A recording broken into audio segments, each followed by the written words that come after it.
क्या मुसलमान महाकुंभ नहीं होने देंगे?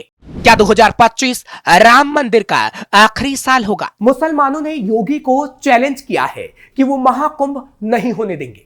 मुसलमानों ने यहां तक कह डाला है कि 2025 राम मंदिर का आखिरी साल होगा, जिससे सवाल उठ रहे हैं कि मुसलमानों को महाकुंभ और राम मंदिर से परेशानी क्या है। नमस्कार, कैपिटल टीवी देख रहे हैं आप, मैं हूं आपके साथ हर्ष भारद्वाज। उत्तर प्रदेश के मुख्यमंत्री सीएम योगी को जान से मारने की धमकी मिली, साथ ही महाकुंभ को नहीं होने देने वाला भड़काऊ पोस्ट फेसबुक पर लिखा गया। यूपी पुलिस ने एक्शन लेते हुए एक आरोपी को गिरफ्तार कर लिया। युवक ने सोशल मीडिया साइट पर लिखा था कि हिंदुओं, यह तो तुम्हारा महाकुंभ है ना, हम मुसलमान चैलेंज करते हैं कि वो होने नहीं देंगे, चाहे कितने भी सिर कलम करने पड़ जाएं। मुसलमानों, जिहाद करो, ये 2025 राम मंदिर का आखिरी साल होगा। दरअसल मुख्यमंत्री योगी आदित्यनाथ श्री राम लला के विग्रह की प्राण प्रतिष्ठा की पहली वर्षगांठ पर शनिवार को अयोध्या पहुंचे। मुख्यमंत्री योगी ने प्रभु श्री राम के चरणों में शीश झुकाया और रामलला की आरती उतारी। सीएम योगी ने जन्मभूमि पथ पर खड़े श्रद्धालुओं का अभिवादन स्वीकार किया, जो मुसलमानों को पसंद नहीं आए। राम मंदिर से क्यों हो रही मुसलमानों को परेशानी? जब सुप्रीम कोर्ट से अयोध्या मामले में फैसला आया तो एक धड़ा इससे असंतुष्ट था, यानी वो कट्टर मौलाना जो राम मंदिर बनने की बात को पचा नहीं पा रहे थे। सीधे तौर पर कहें तो सुप्रीम कोर्ट के फैसले से पहले सभी मुसलमान कह रहे थे कि जो भी फैसला आएगा हम उसे मानेंगे, वो मान्य होगा, इसे लेकर कोई खींचतान नहीं होगी। इकबाल अंसारी, जो कि मस्जिद पक्ष की ओर से पैरोकार थे, उन्होंने भी खुले तौर पर कहा कि कोर्ट का फैसला हर दृष्टि में सर्वमान्य होगा। लेकिन जब फैसला आया तो ठीक इसके विपरीत हुआ। शिया मुसलमानों ने तो अयोध्या में मंदिर और रामलला की जन्मभूमि होने के फैसले का स्वागत किया, लेकिन सुन्नी मुसलमान बड़ा दिल नहीं दिखा पाए। कुल मिलाकर कट्टर मुसलमानों वाला तबका राम मंदिर के फैसले और राम मंदिर बनने से नाखुश दिखा। ताजा उदाहरण भूमि पूजन का ही लेते हैं। राजनीतिक दल एआईएमआईएम के नेता असदुद्दीन ओवैसी का बयान आपको याद दिलाते हैं, जब उन्होंने कहा था कि मैं भावुक हूं कि वहां 450 साल तक मस्जिद थी। इसके साथ ही वो संविधान की शपथ और कानूनों का हवाला देने लगे। उन्होंने एक बार फिर विवादित ढांचे को बाबरी मस्जिद गिराई गई ऐसा कहकर देश भर में विरोध का एक अलग ही माहौल बनाने की कोशिश की थी, जो कि अक्सर मुस्लिम समाज के कथित रहनुमाओं की कोशिश रही है।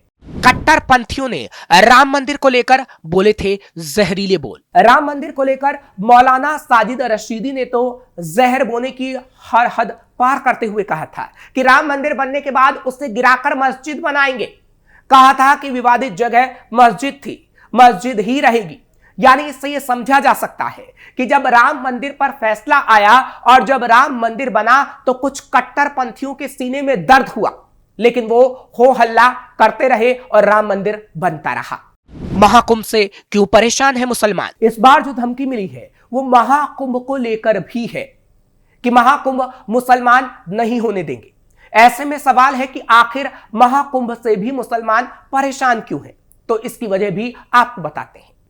सच्चाई यह है कि कुंभ के भव्य, दिव्य और विहंगम आयोजन को लेकर कुछ कट्टरपंथी चिढ़े हुए हैं।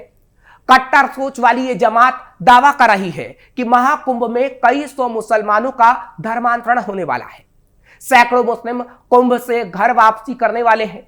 एक मौलाना ने मुख्यमंत्री योगी आदित्यनाथ को चिट्ठी लिखकर उनसे धर्मांतरण रोकने के लिए मदद तक मांग डाली। तो क्या महाकुंभ में घर वापसी मिशन से कट्टरपंथियों को मिर्ची लग गई है? कट्टर सोच वाली जमात कुंभ में धर्मांतरण के नाम पर नफरत फैलाने में जुट गई है। कुंभ में घर वापसी मिशन को लेकर कट्टरपंथी थर थर कांप रहे हैं, मारे डर के हाँफ रहे हैं। कट्टर जमात को एक दो नहीं बल्कि सैकड़ों मुस्लिमों की घर वापसी का डर सता रहा है, और ऐसे में मुसलमान जिहाद करने तक की बात कर रहे हैं और कह रहे हैं कि कुछ भी हो जाए लेकिन महाकुंभ नहीं होने देंगे। महाकुंभ में घर वापसी के डर से दी जा रही धमकी। सवाल उठ रहा है कि जब से महाकुंभ में घर वापसी की बात हुई है तब से जिहादी मानसिकता के लोग क्यों काम पर लग गए हैं? ऐसा इसलिए क्योंकि एक तरफ भव्य और दिव्य महाकुंभ के आयोजन को लेकर देश दुनिया के सनातनी भाव विभोर है, वहीं दूसरी तरफ कट्टर जमात को इस महाआयोजन में धर्म परिवर्तन का खौफ सता रहा है। मुस्लिमों के घर वापसी के दावे से उनके पसीने छूट रहे हैं। ऑल इंडिया मुस्लिम जमात AIMJ के अध्यक्ष मौलाना शहाबुद्दीन बरेलवी का कहना है कि कुंभ के मेले से जो खबरें निकल कर आ रही हैं, हमारे सूत्रों ने बताया है, जानकारी दी है कि वहां साधु संतों ने एक प्रोग्राम बनाया है धर्मांतरण का, और यह दावा किया जा रहा है कि सैकड़ों मुसलमानों का धर्म बदलवाया जाएगा, मजहब तब्दील कराया जाएगा। मौलाना शहाबुद्दीन रजवी बरेलवी ने महाकुंभ में कथित धर्मांतरण रोकने के लिए यूपी के CM योगी को चिट्ठी तक लिख डाली। कई सौ मुसलमानों का होगा धर्म परिवर्तन। महाकुंभ में कई सौ मुसलमानों का धर्म परिवर्तन कराया जाएगा। इस बात को बार बार बिना सबूत के मुसलमान तबका कह रहा है। कहा तो यहां तक गया कि साधु संत इस धर्म परिवर्तन को करवाएंगे और इस धर्म परिवर्तन के आयोजन से देश भर में तनाव फैल सकता है। मौलाना शहाबुद्दीन ने बड़े शातिराना अंदाज में एक धमकी भी दी, धमकी अमन चैन के खराब होने की। लेकिन यहां सवाल यह है कि अगर किसी भी धर्म को मानने वाला अपनी मर्जी से घर वापसी करना चाहता है तो क्या कट्टरपंथी उनकी राह में रोड़े डाल रहे हैं? क्या यह दबाव बनाने और धमकाने की साजिश तो नहीं है?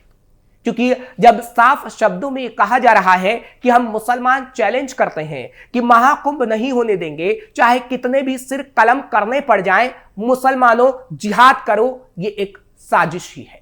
मुसलमानों के हाथ से निकल जाएगा करोड़ों का बिजनेस। एक डर मुसलमानों का अपने हाथ से महाकुंभ में करोड़ों के बिजनेस के जाने का सता रहा है और इसलिए वो महाकुंभ नहीं होने देना चाहते। जितनी दुनिया के कई देशों की आबादी नहीं, उससे कई गुना सनातनी प्रयागराज में होने जा रहे महाकुंभ में पहुंचने वाले हैं। 40 करोड़ से ज्यादा लोगों की आगवानी के लिए 34,000 करोड़ से ज्यादा का निवेश किया जा चुका है। प्रयागराज में संगम किनारे की रेत पर ऐसी दिव्य नगरी बस रही है जिसकी कल्पना भी दुनिया के लोग नहीं कर सकते। भव्य दिव्य और नव्य महाकुंभ की छटा ऐसी होगी जो आज से पहले ना दुनिया ने देखी होगी, ना ऐसे आयोजन के बारे में सुना होगा। अब तक के सबसे भव्य और दिव्य महाकुंभ के आयोजन से मुसलमानों को दूर रखने की संत समाज की मांग से मुसलमान बेचैन दिखा। ऑल इंडिया मुस्लिम जमात के अध्यक्ष मौलाना शहाबुद्दीन बरेलवी ने कहा कि अफसोस की बात यह है और हैरतनाक भी है कि कुंभ में मुसलमानों की दुकान नहीं लगाई जाएगी। महाकुंभ की इकोनॉमी जिसके अरबों के होने की बात बताई जा रही है, उससे मुसलमानों को कुछ नहीं मिलेगा। यह बात मुसलमानों को हजम नहीं हो रही। प्रयागराज के मुसलमान व्यापारी इस बात से सदमे में हैं। उनका कहना है कि इससे उनका व्यापार घटकर आधे से भी कम रह जाएगा। वहीं मुस्लिम धर्म गुरुओं को लगता है आजकल मुसलमानों पर पाबंदियों का दौर चल रहा है। मुस्लिम धर्म गुरु काजी अनस अली ने कहा, मुसलमान को नमाज पढ़ने नहीं दी जा रही, मुसलमान को कुछ काम नहीं करने दिया जा रहा, मुसलमान जाए तो जाए कहां। अब मुसलमान महाकुंभ में व्यापार करना चाहता है तो वह भी नहीं करने दिया जा रहा। अपनी दुकानें ना लगने से बौखलाए मुसलमान। पिछले कुछ दिनों से खाने पीने की चीजों के साथ बेहूदगी की खबरों और उसमें शामिल मुस्लिम समुदाय के लोगों की वजह से संत समाज अखाड़ा परिषद के इस फैसले को सही ठहरा रहा है। संत समाज ने साफ कर दिया है कि इस तरह का जिहादी सनातनी मेले में किसी कीमत पर स्वीकार नहीं होगा। वहीं तिरुमाला मंदिर में प्रसाद में मिलावट को लेकर काफी विवाद हुआ था, जिसके बाद कई धर्मगुरु इस तरह के खतरे की आशंका जता रहे हैं। इस बात में कोई दो राय नहीं है कि महाकुंभ को लेकर देश भर में सनातनी प्रयागराज पहुंचेंगे। ऐसे में धर्मगुरु षड्यंत्र या साजिश की भी आशंका जता रहे हैं। वहीं कुछ लोग इसे व्यापार से जोड़कर देख रहे हैं। जिन मुस्लिम दुकानदारों ने पिछली बार दुकानें लगाई थीं, वो इस बार ऐसा नहीं कर पा रहे हैं, जिस वजह से दुकानदारों में नाराजगी है। वहीं कुछ लोगों ने मेला समिति से इस फैसले पर फिर से विचार करने की अपील की है। बहरहाल इन तमाम प्रतिक्रियाओं के बीच महाकुंभ को लेकर तैयारी चल रही है। फिलहाल मुसलमान महाकुंभ में बैन और राम मंदिर बनने से बौखलाया हुआ है, इसलिए CM योगी तक को धमकी दे रहा है। लेकिन उन कट्टरपंथियों को यह नहीं पता कि उन पर जब योगी का तगड़ा एक्शन होगा तो वो प्रदेश से भागे भागे फिरते नजर आएंगे। फिलहाल आपको ये खबर कैसी लगी, आप हमें कमेंट सेक्शन में जरूर बताएं। खबर को लाइक करें और हमारे चैनल को सब्सक्राइब जरूर करिए।